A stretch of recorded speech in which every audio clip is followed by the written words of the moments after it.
Okay, hello everybody, and welcome to the Power Hour.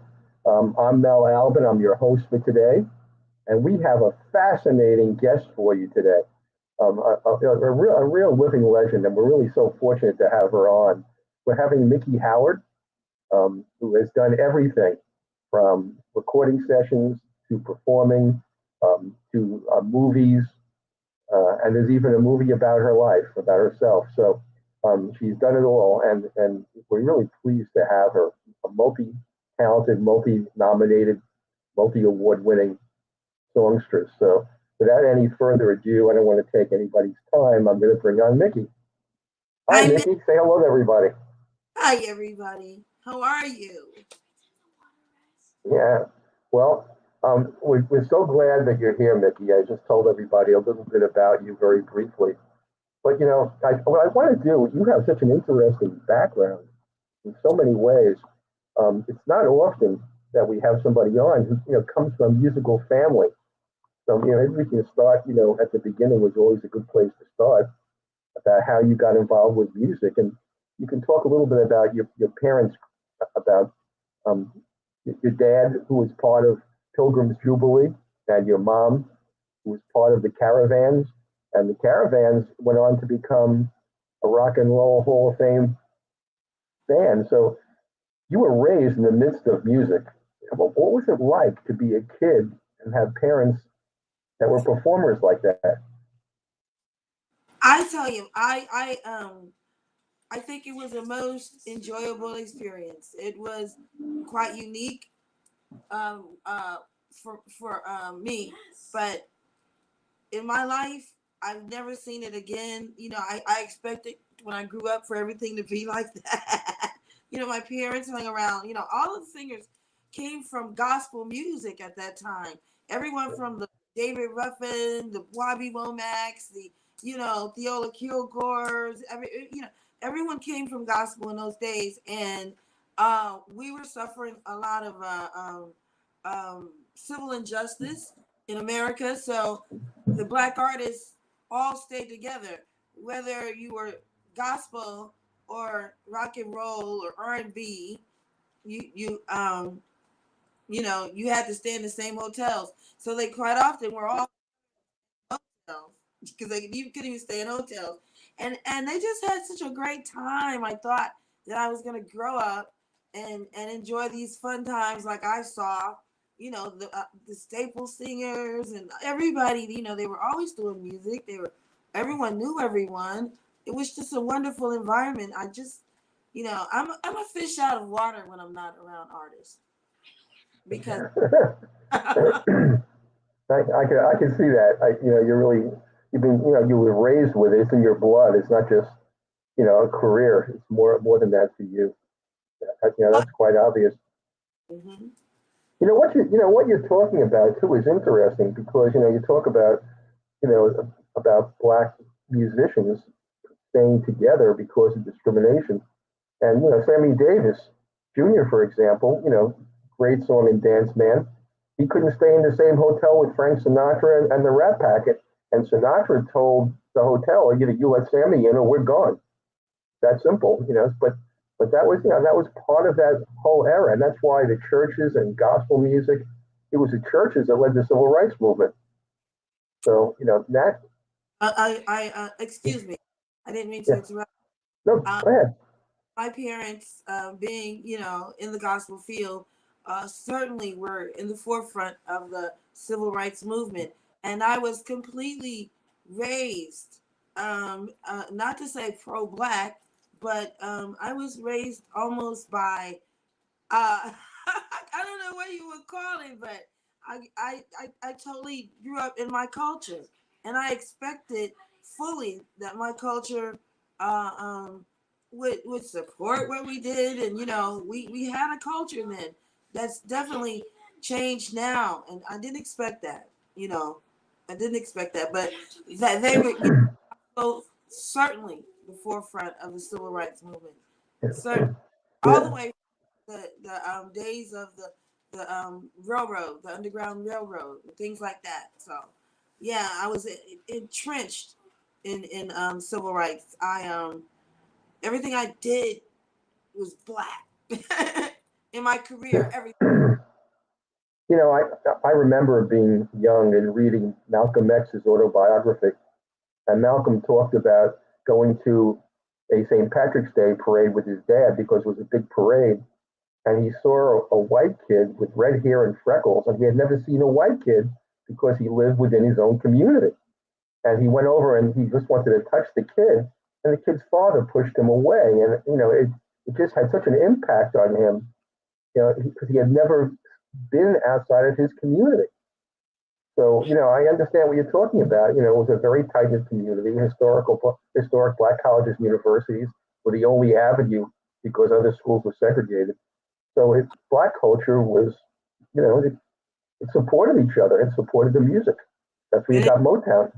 It really meant something. It really did. I think I'm one of the last of the generation that was sort of raised and entrenched in that. Yeah. Mm-hmm. Yep. Yes, I understand. In 1978, another transition happened to you. Your mom moved the family out to California, to Los Angeles, and you got your first big start in music. Why don't you talk about that a little bit and tell people how you got started? Yeah, we actually moved to Los Angeles in 1969.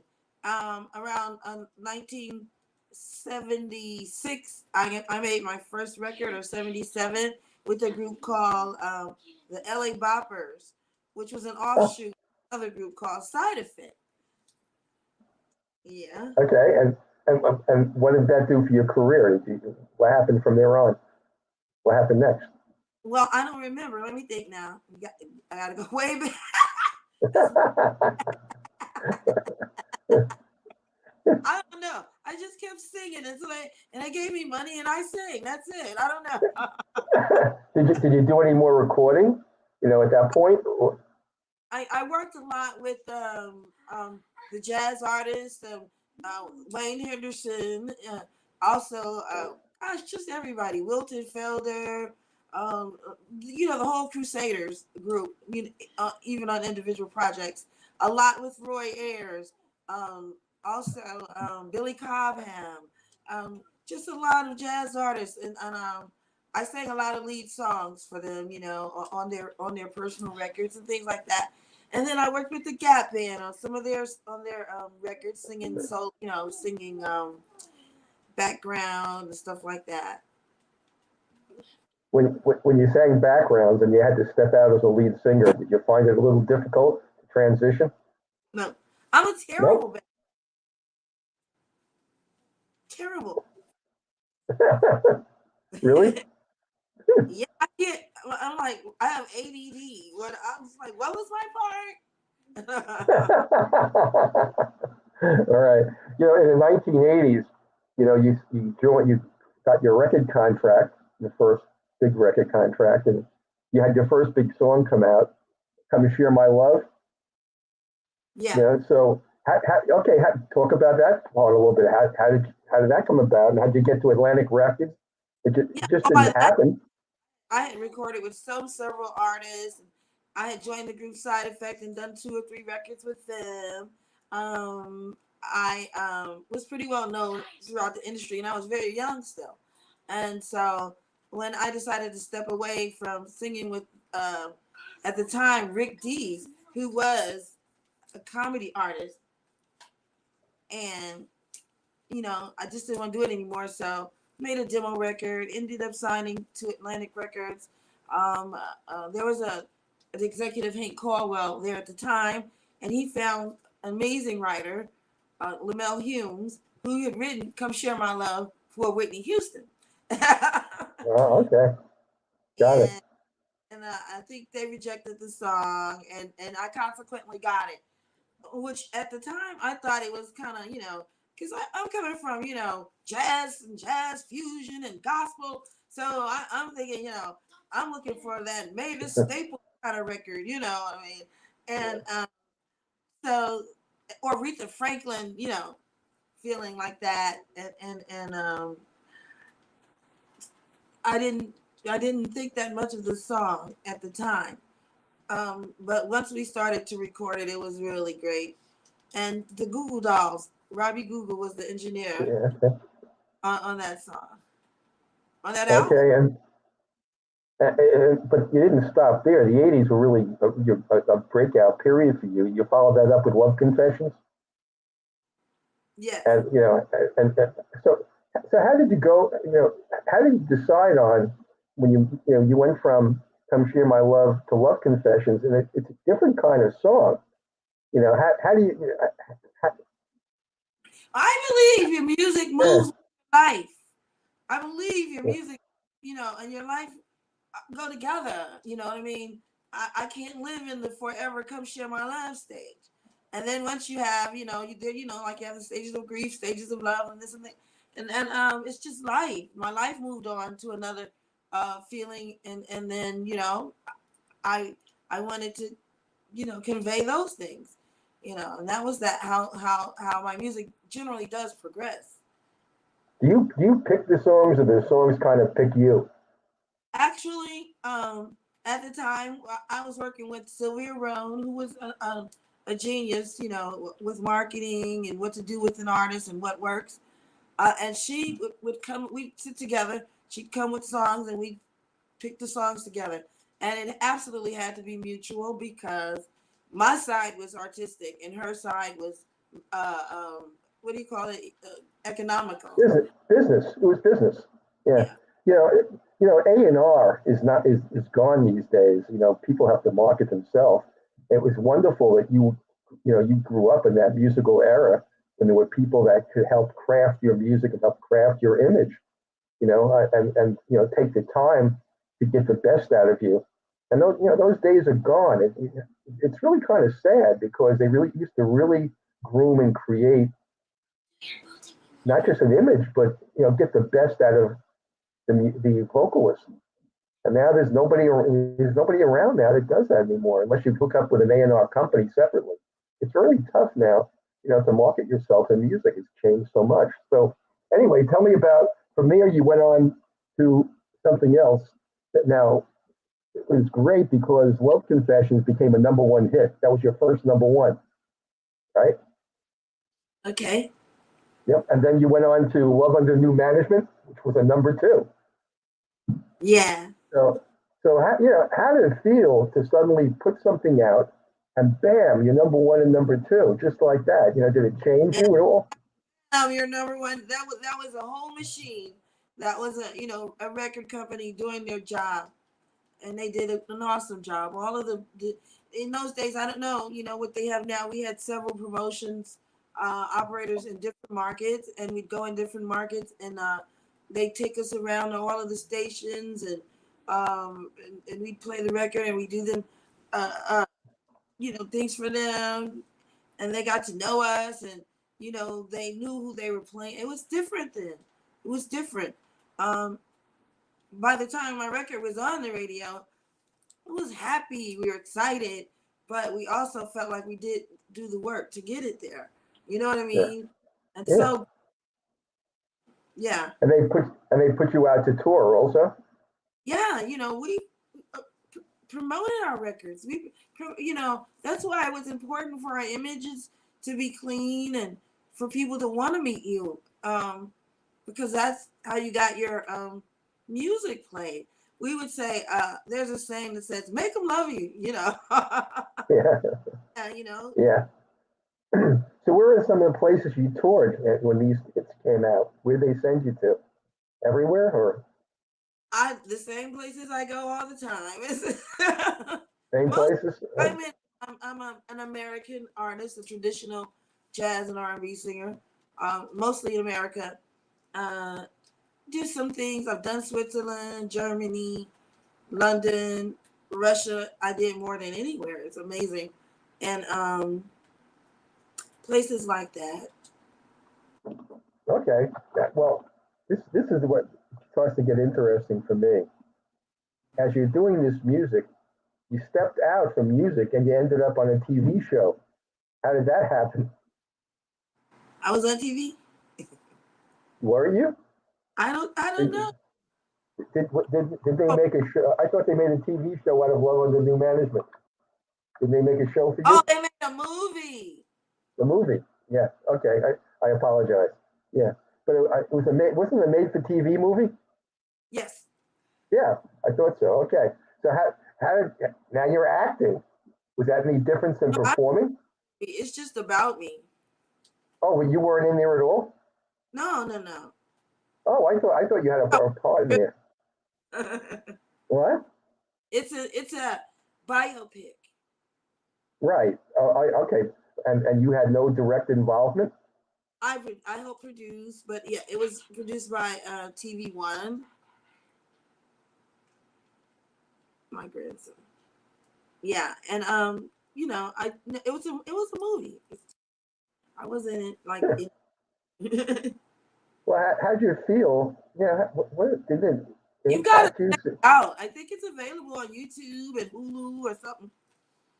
Yeah, but didn't it impact you that you actually made a movie about you? Yeah, I did. I did feel, but I felt it should be made. I did. I felt like yeah, there should be a movie. Great. Okay. And in the movie, were you satisfied with how they portrayed you? Yes, Yeah. And were you there and then watching the production? I was there, and I had lots to do with the script. The director, Christine Swanson, was a very kind woman, along with being very talented. Um, we did the best we could with what we had. How do you tell a life story in 90 minutes or whatever? You try to touch on things that may perhaps help somebody, as well as entertain them. And tell the truth. And so it was kind of a confessional. You really put yourself out there. I have nothing to confess. Well, you told about your life. You put your life out for everybody to see. Because that's the thing, is that people are ashamed of things that they shouldn't be ashamed of. And people need to know that, we all go through whatever, but you can go through something and come out of it, and it doesn't, mean that you're the most terrible person in the world or anything like that, and certainly things happen to people. Yeah. Well, look, Mickey, tell me a little bit about this. You get a number one hit. This show, this movie made about you. Where do you go from there? What were you thinking that you do to top that? How do you approach stardom like that? What do you think about? You remember it all, how you felt, and what you were thinking Oh, about next steps? I think about going home and watching my one tomato grow. I grew two tomatoes. I'm like, cat dog. I mean, that's what I'm thinking about. I don't give a shit. You know, I'm That's great. I Yeah, I and I'm some. raised in this business, so the things that may thrill some don't thrill me. I get excited about the crowd and doing work and all that's the normal things. But what really excites me is to see a child grow into everything that they potentially can be. What really excites me is to be able to help somebody move forward and do the things that they want to do in life. That excites me. And to me, I can, my mom said, star spelled backwards is rats. You know, um, I also know that the stars fall from heaven in terms of, metaphorically and otherwise. I want to be exactly who I am, and I want to give something um, good for people to listen to and feel good about and understand that, wow, I'm not the only person that fell in love and then got hurt, with all of that stuff. Well, okay. Obviously, you always want to be you, and the fame is not something that changes you, and that's great because it's hard sometimes for some people. This. A lot of people who reach the top don't know how to deal with it, and it causes all kinds of complexity in their life, and they don't enjoy the moment. But it seems like you enjoyed it and just went with it. So, I I've learned also there is no top. There's no top. The bigger you get, the bigger you want to be. The more you That's get, the great. more you want. There's no top. So you gotta, be satisfied or happy. I'm not saying be content. There's so many things I'd like to do, and I hope I get to do them. But there's no top. You have to be happy. Well, well, you kept moving forward. You came out with "Ain't Nobody Like You." That was another big hit you had, and then you did something really interesting. I found. I wanted to ask you about your selection. You did two covers of one of a Dinah Washington song and one of Billie Holiday. Why those two? You could have picked anybody. As I mentioned before, I was raised in the culture to perpetuate the legacy of my heritage, my group. So it's been taught to us that we always sing each other's. That's part of the tradition. Dinah Washington sang Billy, and Billy sang what was the one? Gosh, my mind is like Ma Rainey and all of that. Right, right. That's how we remember them. That's how we take something from each one and we bring it forward, because nobody was everything that they wanted to be, because they couldn't be at the time. But they could give us something, a leg to stand on. And that's really important to me, because that was one of the reasons during my youth that we weren't dressing like, as provocatively and things like this, was because we wanted to continue the class and make sure that we were represented well as, singers, to continue the Diana Rosses. And that's why, you had Whitney and all these things, that was important to us. It's amazing to me that in today they talk about Lizzo. She's a wonderful pop singer, and she's of a certain weight. It's amazing to me that they bash Lizzo, because before Ethel Waters, if you weren't of a certain weight, they didn't consider you a good singer. Even when I came out, they didn't want to put me on the cover or anything like that. And sometimes they'd say, I don't look like I sing like, you know what I mean? So Yeah, yeah. different. But over the 35 years, people forget. But that is why we sing the Diana Washingtons, we sing the Billie Holidays, we sing the Abby Lincolns. We don't want them to be forgotten. I Yeah, don't. And they I think wrote it's most of the American songbook.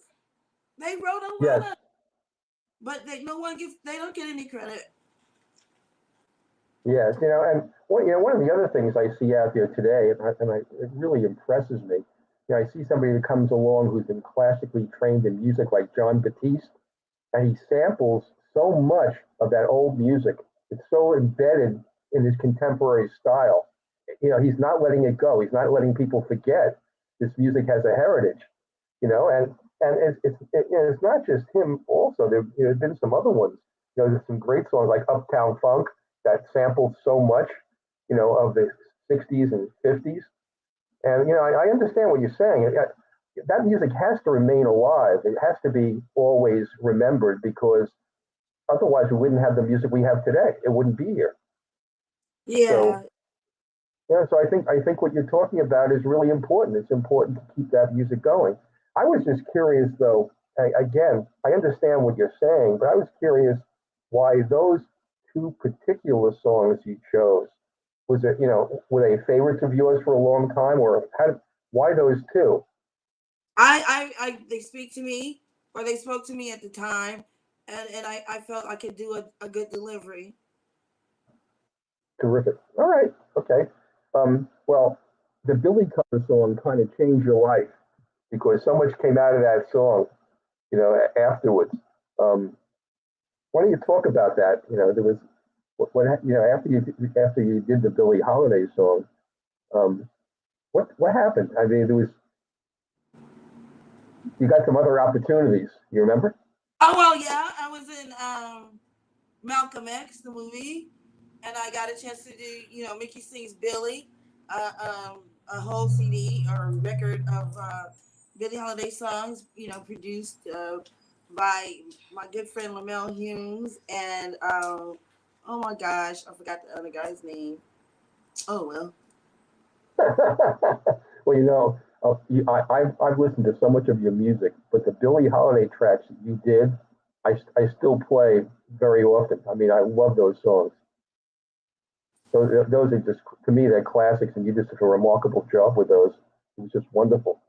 So anyway, let's continue a little bit further. You started to put out two more albums in 1996 and 97, and then you took a break for 4 years. You didn't do any recording. What happened? I was tired. It's that simple, huh? I've been singing since I was 16 years old in real life, and then real life, struck. Got married, had babies, life went crazy, got divorced, so life hit. So you took 4 years, and during the 4 years, you didn't do anything with your music at all? You just really stayed away from it? Probably. Pretty much. You didn't miss it? Just the way that my life is, I was always around it. It's just that I couldn't participate like I wanted to. Okay. Well, after the 4 years, you went ahead and you started recording again. So what motivated you to come out of that period and start to, create some more music? I was probably broke. you have some simple answers to things that are so obvious. What is it I do again? Oh, okay. I remember about 10 years ago watching Billy Joel on David Letterman, and he was talking about how he's writing classical music. And David Letterman said to him, "Oh, I guess you don't need the money." Yeah. So, I guess you decided you needed the money, so you went back and started recording. Well, then you put out Three Wishes in 2001, and that got tremendous critical acclaim, and you got your first Grammy nomination. Yeah. Very exciting. Uh, when you're coming out of those 4 year period and you're working on Three Wishes, who was working with you on the music at that time? Several different people. I don't really remember. I don't really remember. I remember there were people I never met before. I just walked in and we did a session or this or that. Really? Also did one with the Yellow Jackets, which was, I remember that. They were really great. I love that song. Kiss of a Stranger. I'm gonna be doing it this year on the tour that we're doing for City Winery. I'll be doing that song from the Yellow Jackets. So I don't really remember a lot about that. Did you ever have a favorite studio band, or was it always changing? It depended on the producer. I really always I enjoy working with the best of anybody. They're great. I don't have a lot of conversation for musicians and stuff like that because we always misunderstand each other. Yeah, because I'm like pretty blunt, and I have kids. I have sons that are 6'2", so I don't, like I'm not intimidated by men, and I may walk up to them and just say, "What are you playing?" And they get like, "Okay, oh wow," it's like, "Oh my god," So I don't really interact with a lot of, with the musicians and stuff like that. I come in, I do my job. I want to go home. I want to cook some chicken. I want to go shopping. I want to have eat. I want to go meet my fans. I don't like just spending my time with, people that I work with. I just like to work with them and then go home. So you really try to keep your career separate from your personal life. You want to have your own space. It seems. Is that how you kind of approached it? Absolutely, because other than that, you end up believing the hype. Certainly I'm of a certain age. I believed the hype before. You know what I mean? And when you do, it's like, wait a minute, you mean it's not true? It's not true. No. So you gotta fake that. You can't, you get the same person on stage. It's all me. But there is a definite demarcation line, once it's over. That's interesting because a lot of artists aren't like you that way. They live in their career, and you seem to live outside of it in a way that keeps you kind of fresh and excited, but enough distance so you can have a life of your own. And it's not typical. It's admirable, and I bet it's difficult to do sometimes to get that space, isn't it? Only if you meet people that say, oh, they meet Mickey Howard, and they have an idea in their head who they're meeting. That's when it's difficult because then you go, listen, I can't live up to your expectations, or I'm way beyond your expectations. That's when it's like that, it's a little bit difficult. But in any other way, it's okay. It's I'm happy. That's great. That's the most important thing, really. One of the things you did also, I said I love the Billie Holiday album. I love that one. And then you did another one I really loved, Pillow Talk, and that was all covers. Yeah. So how did you select those songs on Pillow Talk? Did they just come to you in a dream, or yeah? Those are like the record company said, like, do your favorite 70s songs. I was like, okay. I just picked the ones that I like. I wish I had done a better job on that record, but Oh, I love it.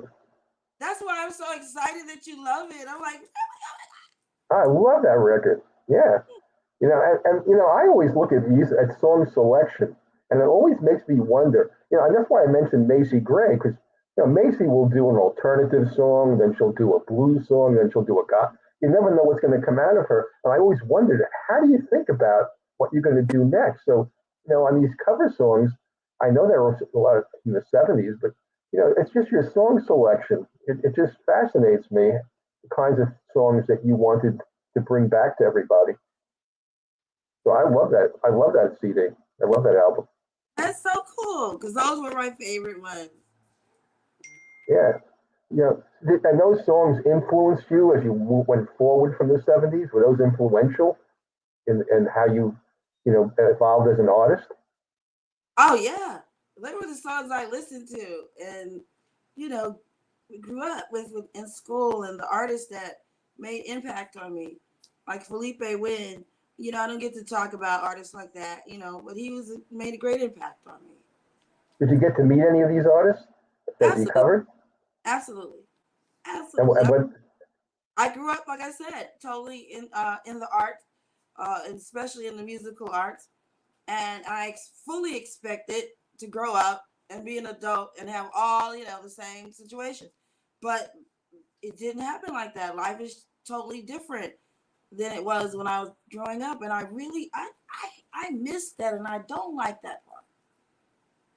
You do. Yeah. Okay. Well, when these artists heard you record their music, did they contact you and tell you, "I'm telling you what a great job you did"? Did they tell you too? Well, I'll tell you, the man that wrote This Bitter Earth, Clyde Otis, called me at the label, and got in touch, and we got to be really good friends before he passed away. And he said that he loved the record, and I sang it just the way he had written it, because I added a bridge or something in there, and he said originally that bridge he had put in there, but Dinah Washington had taken it out. Are you there? You put it back, Okay. and you put it Yeah, back, and right? Yeah. yeah, she had taken it out when she recorded it, but I didn't know. Nobody knew. It just sounded like it needed a bridge. It needed to repeat that thing right there. So I said, let's do that. Put that thing in again. So he called Wow. Wow. and said, he said that was the way he had originally written it, and it was like, so we became very good friends. He and I, and his family, his son Isidro. They ran his publishing company, And James Brown called. He liked the song "Ain't Nobody Like You." Stevie Wonder called when "Come Share My Love" came out. He called to just say how much he loved it. Etta James called me. Oh, I love Etta. Yeah, and even Patti LaBelle. She's called in recent times, like the last few months. Got a chance to talk to her, and she just, I like what you're doing. You're looking good. Encouraging, just very encouraging. So Oh, I guess, yeah, I've talked to lots and lots of artists that's about great. that I got a chance to make. That is great, right? That's the best. It's fabulous. That's what it's about, you know. I mean, and I love "I'd Rather Go Blind." I love it. Etta is just one of my favorites. You know, I just love her. I love her songs. I I I found blues and rock and roll and R&B when I was 10 years old by accident. A friend's father took me to the Apollo Theater to see the great rock and roll show that Jerry Lee Lewis, who just passed away, played at, and the, Buddy Holly and the Crickets, the Big Bopper, and of course Chuck Berry, Johnny B. Good, and Yeah, I was there for that. I was there for that show when I saw all these guys. It changed my life. It just totally transformed. I was just so connected to that music for the rest of my life, and that's why I have this station, I have this show, and getting to talk to people like you is just so interesting and rewarding for me. And I'm sure everybody who's listening in, gets to see a side of you, like you said before. They look at Mickey Howard, the artist, and they don't get beyond that sometimes. But now, the way you're talking to people, they can really see who you are, and I think it's just another side of you that is important for people to understand when they look at your music and listen to your music. So, I got a couple more questions for you before we wrap up today. I want to talk about unsung. Um, how did unsung come about? If you got the highest rating of your segment of any of those shows that year.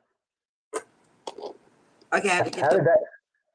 They called me and asked me to do it. They called Like, you and asked you to, and you just said sure, no problem. I said, okay,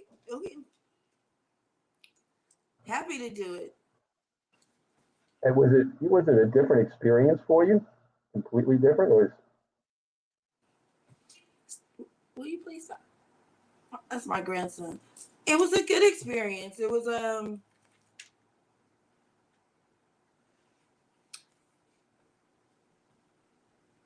it's hard to say because of course it was great. It was good, but people pick and choose what they want to what they want to say, what they want to talk about.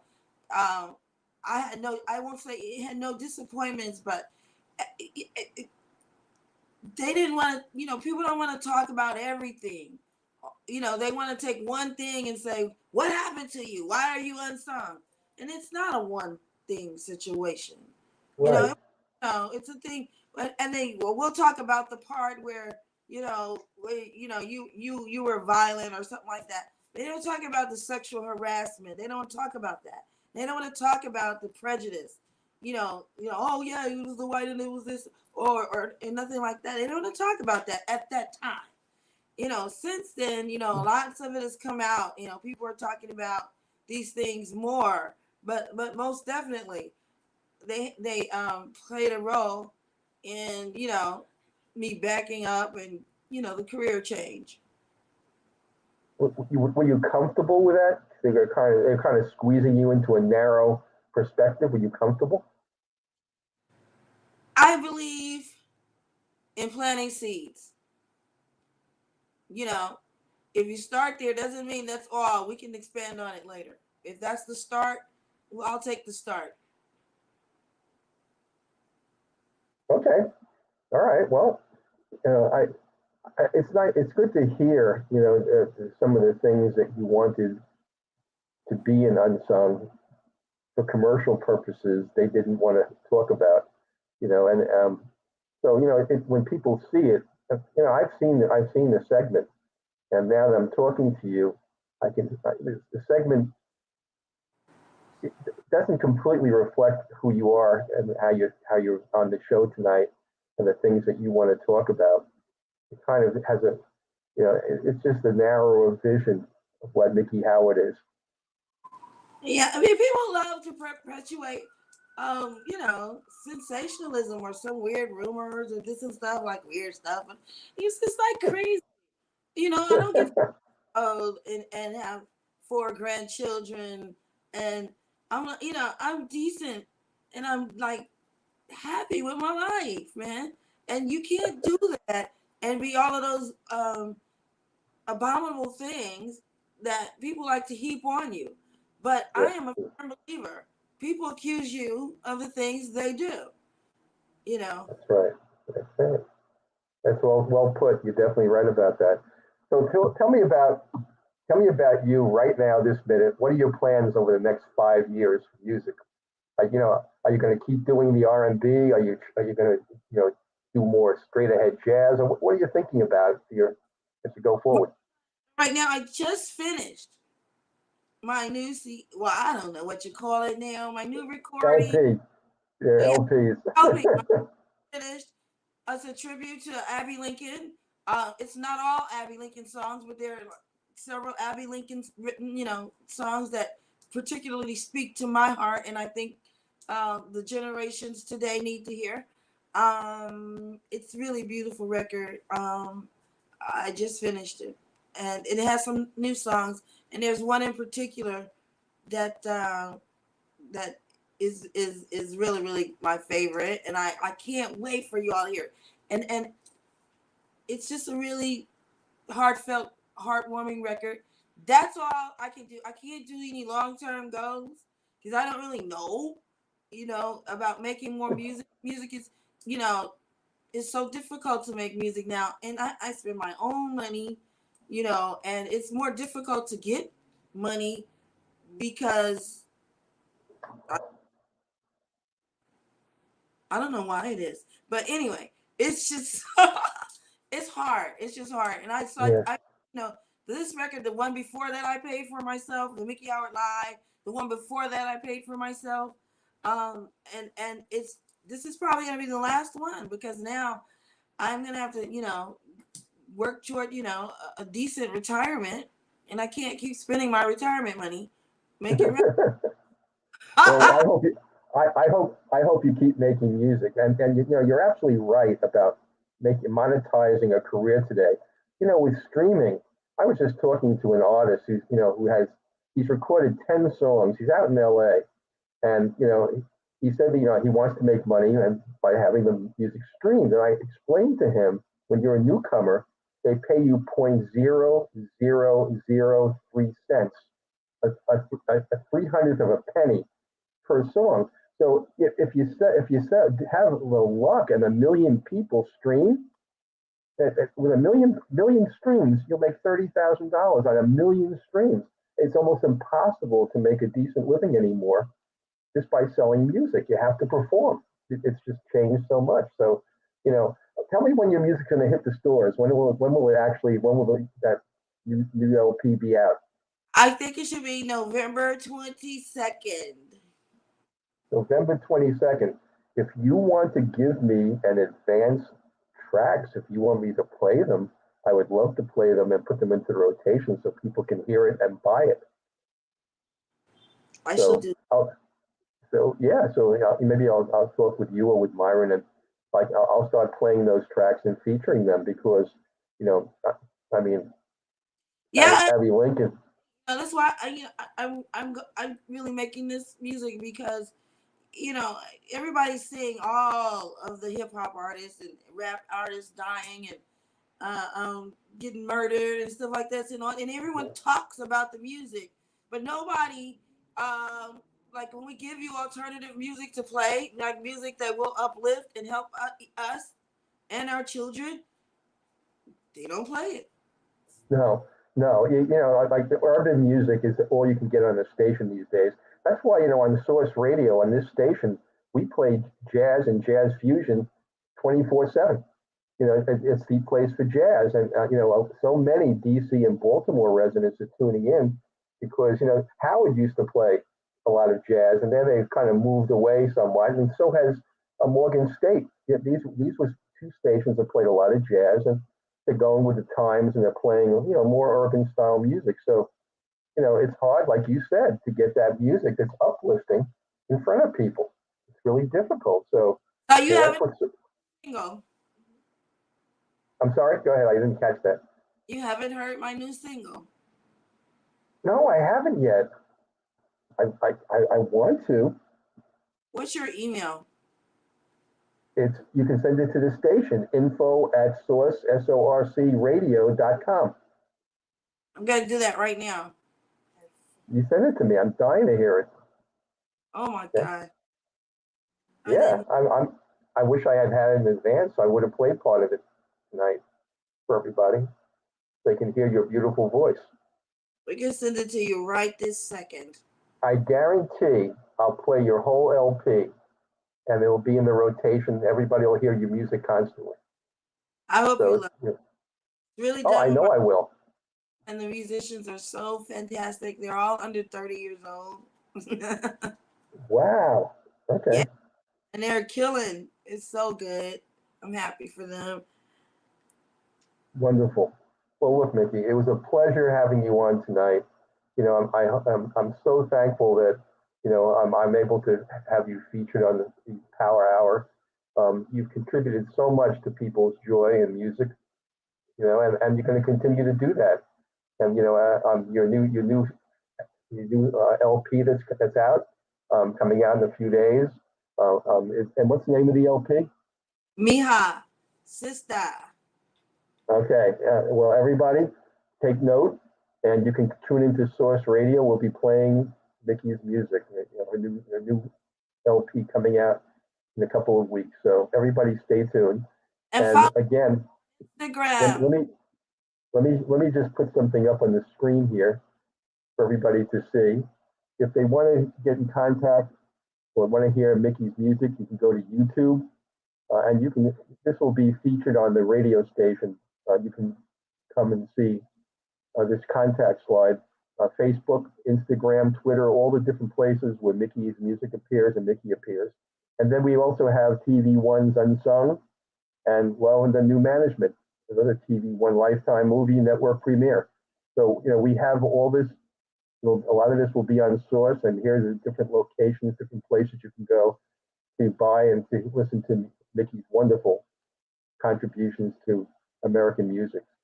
So again, Miki, I just want to pull this down and thank you so much for being part of the show, and we wish you all the best of luck and looking forward to more music from you in years to come. Thank you, Mel, and thanks everyone for tuning in with us tonight. Well, you have a wonderful night. Good night, Miki.